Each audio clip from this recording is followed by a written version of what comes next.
Welcome to eConcept. Today we will talk about servitization, a new business model. We will talk about the opportunities that it provides to the organizations and challenges that it faces in the consumer market. We will review some case studies that how organizations have moved from conventional business model to servitization. But first, we will review a very simple definition of servitization. Servitization means adding services to product-focused business to generate new revenue streams and achieve desired customer satisfaction. So what do we have from this definition? We have a business, already established business, and that business is product focused. But what do we want right now?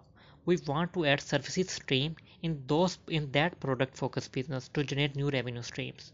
Means a company that is developing a product, that company should also provide services, a complete service package of that product in the consumer market. As we can see, in traditional business model, the companies were majorly focusing on developing the product, and there was a very little focus on providing services of those products. But in servitization, company is focusing both on developing products and providing services of those products in the consumer market.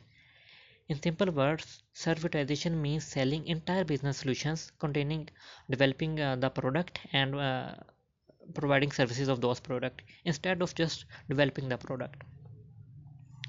Now we have three type of services: basic services, intermediate services, and advanced services. If I take an example of a manufacturing firm, the basic services will include to manufacture goods and providing their spare parts in the consumer market or to the customer.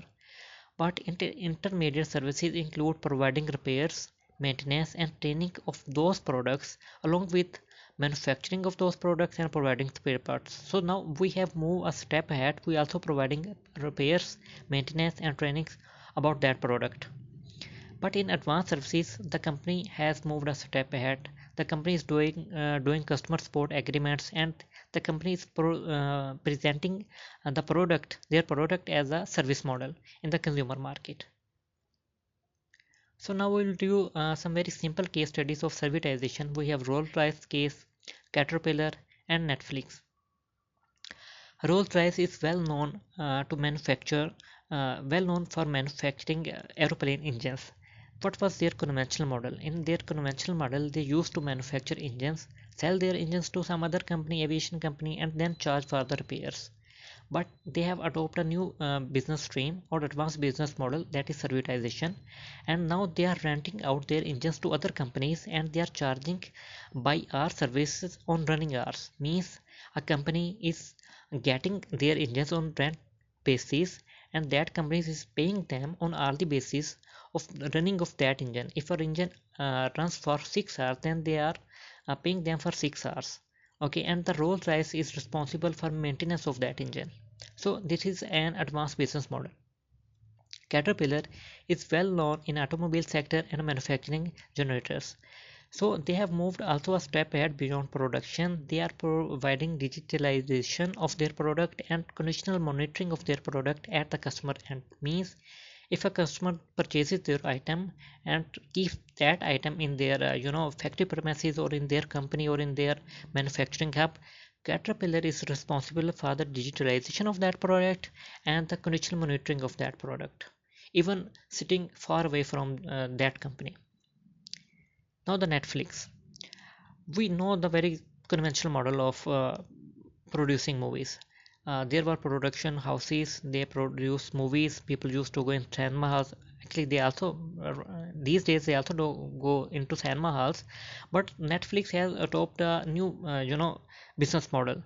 They also make some movies, but they are providing movies on digital platform. There are subscribers of their Netflix, and they are people, the subscribers or the customers, they are seeing movies. They are purchasing packages regarding Netflix, and they are seeing movies on their mobiles or LED screens. So they don't need to go into conventional business model like going into cinema halls or buy DVDs. So now it is on digital platform. So that is also servitization, a new business model. Now benefits of servitization: growth in revenues. You are definitely generating a new revenue stream by providing services of those products. Financial stability, reduce equipment complexity, because now you are much more connected to the customer and you know what are the complexities that the product have, and you can make easy the product for the consumers now. Increased customer satisfaction and competitive edge over others. Now the challenges to the servitization. First is mindset change.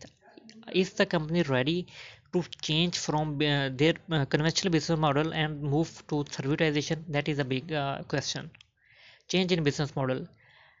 As a conventional model, if a company is using conventional business model, there would be risk, or there would be some resistance to change that business model to servitization. Proactive versus a reactive approach. Manufacturing or developing companies that develop a product, they usually adopt a reactive approach when there is some change in the market. But when you provide services, you need to be proactive. So either companies are ready to move from reactive approach to the proactive approach. That is a question. Fluctuating incomes in a market. As the market is volatile regarding services, so there could be the fluctuating incomes, and that could be a risk regarding servitization. Now the price setting could also be a task or a challenge to servitization. So that is all about servitization. I hope you like the video. Thank you.